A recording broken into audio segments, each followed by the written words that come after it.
आज हम बात करेंगे स्टील नेट की कि स्टील नेट से कैसे ये जो सैलाब आते हैं नुकसान कर जाते हैं, इससे कैसे रोका जा सकता है सैलाबों को। अगर ये टेक्नोलॉजी पाकिस्तान में इंट्रोड्यूस की जाती तो इतना बड़ा बुनेर बाजोड़ और ये जो सवात में सैलाब आए हैं ना, तो बहुत ज़्यादा जानी और माली नुकसान से बचाया जा सकता है। कभी आपने गौर किया है कि पहाड़ों से बहने वाले पत्थरों और मलबे का जो रेला है कितनी बड़ा डिजास्टर तबाही मचा सकता है। ये सिर्फ पानी का बहाव नहीं होता, बल्कि इसमें ऐसे बड़े बड़े पत्थर भी शामिल होते हैं जो पूरे गांव या बिल्डिंग को एक लम्हे में नेस्त नाबूद कर सकते हैं। है या नहीं है? कई बार ये बहाव किसी ट्रेन की रफ्तार और ताकत से भी ज्यादा खतरनाक साबित हो सकते हैं। ऐसे में सवाल ये पैदा होता है, आखिर इंसान इतनी जबरदस्त कुदरती ताकत को किस तरह काबू कर सकता है? इसका हल इंजीनियर्स ने कमाल के आइडिया से निकाला और वो है स्टील वायरनेट या स्टील जाली का निजाम। ये निजाम आज दुनिया के कई मुल्कों में आजमूदा है और बारहा अपनी कामयाबी साबित कर चुका है। स्टील वायरनेट दरअसल एक खास तरीके से ढलवानों और पहाड़ी रास्तों पर लगाई जाती है।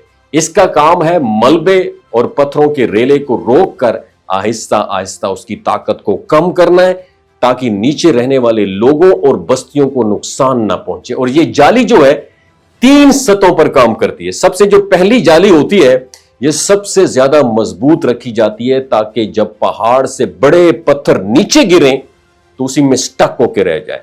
बड़े पत्थरों का रुक जाना सबसे जरूरी है, क्योंकि यही तबाही की क्या होते हैं, सबसे बड़ी जड़ होते हैं। जब पहला फेज मरहला बड़े पत्थरों को रोक लेता है, तो दूसरा मरहला होता है वो मलबे और दरमियाने साइज के टुकड़ों को काबू करता है। इस हिस्से की जाली इस तरह डिजाइन की जाती है कि वो पत्थरों के साथ साथ उनकी रगड़ और झटके को भी सह सके। यूं ये जाली जो दूसरे नंबर पे होती है, ये बहाव की रफ्तार को कम कर देती है और पानी के साथ बहने वाली कीचड़ और कंक्रीट जो होती है उसकी कंकरियों की मिकदार को भी काबू में लाती है।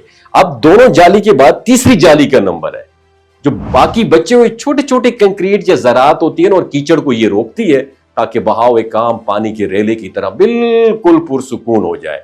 यूं एक जोरदार और तबाहकुन पहाड़ी बहाव नीचे पहुंचते पहुंचते एक काबू में आने वाले नरम से पानी बिल्कुल बन जाता है, जो जमीन को डैमेज नहीं करता। इस पूरे प्रोसेस में सबसे अहम बात यह है कि हर जाली दूसरे को हेल्प आउट करती है, दूसरे को मदद करती है जाली को।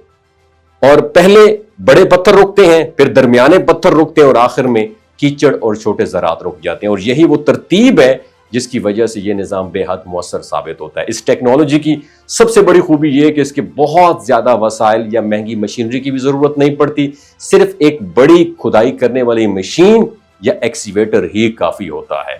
क्यों काफ़ी होता है? कि इस जाली को इंस्टॉल करने के लिए इसकी देखभाल भी बहुत आसान है, यानी एक बार इंस्टॉल करने पर यह सालों तक काम देती है। और यही वजह है आज दुनिया के 20 से ज्यादा ममालिक पहाड़ी इलाकों में इसका इस्तेमाल कर रहे हैं। स्विट्जरलैंड में जब इसका पहला एक्सपेरिमेंट किया गया तो पूरा एक गांव को बचा लिया गया। वहां पहाड़ से लाखों क्यूबिक मीटर मलबा नीचे आया, मगर स्टील वायरनेट ने सब कुछ रोक लिया।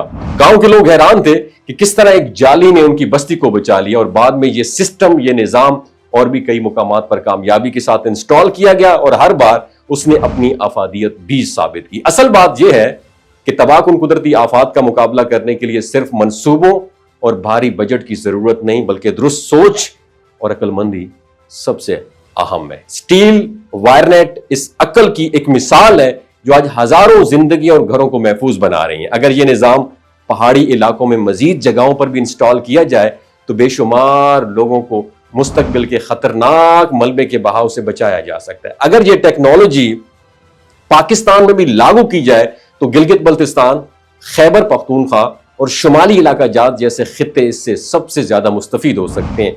वहां अक्सर बारिशों और बर्फ पिघलने के बाद बड़े बड़े पत्थरों और मलबे के रेले वादियों की तरफ आते हैं, जो मकामी आबादी, खेतों और सड़कों को शदीद नुकसान पहुंचाते हैं। अगर इन इलाकों में स्टील वायरनेट का निजाम कायम कर दिया जाए तो फिर क्या होगा? तो ना सिर्फ जानो माल की हिफाजत मुमकिन होगी, बल्कि सियाहत और जरी पैदावार भी महफूज रहेंगी। ये सादा मगर मुअस्सर टेक्नोलॉजी पाकिस्तान के लिए गेम चेंजर साबित हो सकती है। आपकी क्या राय है?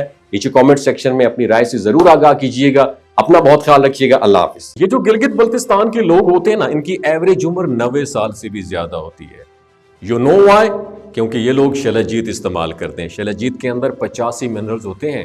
اگر آپ چیزوں کو جلدی بھول جاتے ہیں، مردانہ کمزوری محسوس کرتے ہیں، اولاد جیسی نعمت سے محروم ہیں، اور آپ سپرم کاؤنٹ آپ کے کم ہیں، ٹیسٹوسٹیرون ہارمون امبیلنس ہے، آپ سدا بہار جوان نظر آنا چاہتے ہیں، خون کی کمی کو دور کرنا چاہتے ہیں، ہڈیوں جوڑوں کے دردوں سے نجات حاصل کرنا چاہتے ہیں، موٹاپا کم کرنا چاہتے ہیں، تو ڈاکٹر اسد محمود کی پیور اینڈ نیچرل شلجیت ضرور استعمال کریں۔ ایک بات آپ نے دماغ کی کھڑکیوں کو کھول کے اپنی سننی ہے، ہمیشہ آرگینک اور قدرتی چیزوں کا استعمال کریں، کیمیکل والے فوڈ سپلیمنٹ خدا رہا استعمال نہیں کرنے۔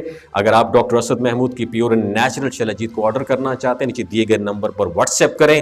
3 باتوں کا خیال رکھنا ہے: ہائی بلڈ پریشر میں مبتلا افراد، خواتین جو پریگننٹ ہیں، اور 15 سے 20 سال کی جو نوجوان نسل ہے جو غیر شادی شدہ ہیں، اپنے سیکشول پاور کو بوسٹ کرنے کے لیے استعمال کرنا چاہتے ہیں، تو ڈاکٹر کے ایڈوائس کے بغیر استعمال نہ کریں۔ باقی سارے لوگ بے دھڑک گرمی اور سردیوں میں استعمال کر سکتے ہیں۔ اپنا بہت خیال رکھیے گا، اللہ حافظ۔